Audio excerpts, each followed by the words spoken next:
कश्मीर में आल पार्टीज़ जे सॾ ते सिंधु दरिया जो पाणी चोरी करण ऐं नवां कैनाल ठाहिण ख़िलाफ़ रैली कढी वई आहे। उन हवाले सां रिपोर्ट करे रहियो आहे अब्दुल जब्बार सोलंगी। जी बिल्कुल, इन वक्त असीं मौजूद आहियूं प्रेस क्लब अॻियां, जिते अलमदार चौक खां जेकी हिकिड़ी आल पार्टीज़ पारां सिंधु दरिया जे मथां जेके नवां कैनाल ठाहिण, डैम ठाहिण ऐं सिंधु दरिया जो जेको पाणी चोरी करण ख़िलाफ़ आल पार्टीज़ पार्टी, जंहिंमें पाकिस्तान तहरीक इंसाफ़, सिंध यूनाइटेड पार्टी ऐं ॿियूं जेके पार्टियूं आहिनि सरापा एहतिजाज आहिनि। अचो त उन हवाले सां सियासी समाजी माण्हुनि अॻवाननि सां ॻाल्हि ॿोल कीअं वधीक उनजो छा चवणु आहे? औज़ु बिल्लाहि मिनश शैतानिर रजीम, बिस्मिल्लाहिर रहमानिर रहीम। दोस्तों, ही हिकिड़ी ज़रदारी माफ़िया असांजे सिंध जे जेका मथूं मुसलत कयो वियो आहे, हिकिड़ी डबल पॉलिसी आहे। ऐवान सदर हिकु ऑर्डिनेंस 2024 अरसा ऑर्डिनेंस 2024 कढे थो, जंहिंमें 6 कैनालनि जी इजाज़त ॾिए थो सरसब्ज़ पाकिस्तान जे नाले ते सिंधु दरिया में। वरी साॻियो ॿिटी पॉलिसी कंदे सिंध असेंबली में मज़म्मती करारदाद पेश करनि था। ये कहिड़े पासे असांखे वठी वञनि था? हिन जी कहिड़ी सोच आहे? सिंध में अॻे अमन अमान जे लाइ मसइलो आहे, असां 2-2.5 सालनि खां यको इन अमन अमान जे लाइ पंहिंजे लाइ एहतजाजूं कंदा रहूं था। हाणे मुआशी क़त्ल कयो वञे थो। सिंध में अॻे असां वटि इंडस्ट्री जी खोट आहे, अॻे असां वटि इन्वेस्टमेंट जी खोट आहे, अॻे माण्हू अचण जे लाइ इन्वेस्टमेंट करण लाइ तयारु न आहिनि। हिकिड़ी असां वटि इदारो इहो ई बचियो आहे त वञी एग्रीकल्चर माण्हू गुज़ारो करे थो, पंहिंजो बचनि जो रोज़गार करे थो। हाणे उन जॾहिं सिंध जा दरिया में पाणी न हूंदो त इहो ज़मीनूं कीअं आबाद कंदा?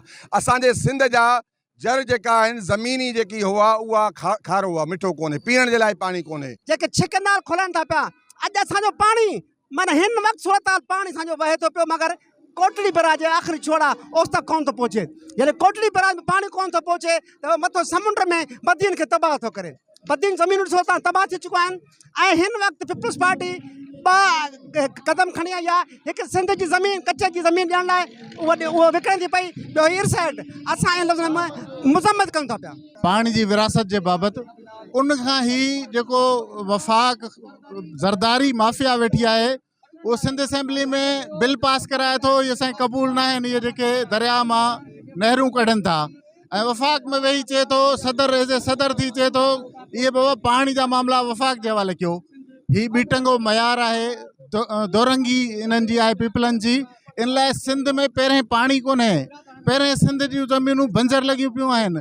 सिंध पहिरें पाणी जे बहिरान जो शिकार आहे। एतिरे ते असांजो फसल जेको आहे, तव्हां थरपारकर साइड हलिया वञो, मीरपुर ख़ास साइड हलिया वञो, उन्हनि वटि पाणी न पहुचंदो आहे। सर, ही पहिरें बि जेको आहे त 50-50 दरिया जेके आहिनि उहे भारत खे विकिरो करे छॾिया आहिनि।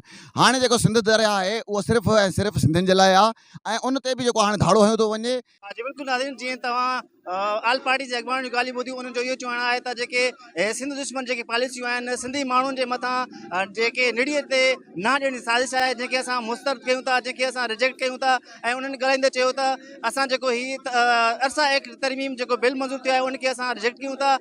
तेसि ताईं हीउ बिल जेको आहे त मंज़ूर हूंदो, तेसि ताईं असां सरापा एहतिजाज कंदासीं। कैमरा टीम सां गॾु अब्दुल जब्बार सोलंगी, SS न्यूज़ कश्मीर।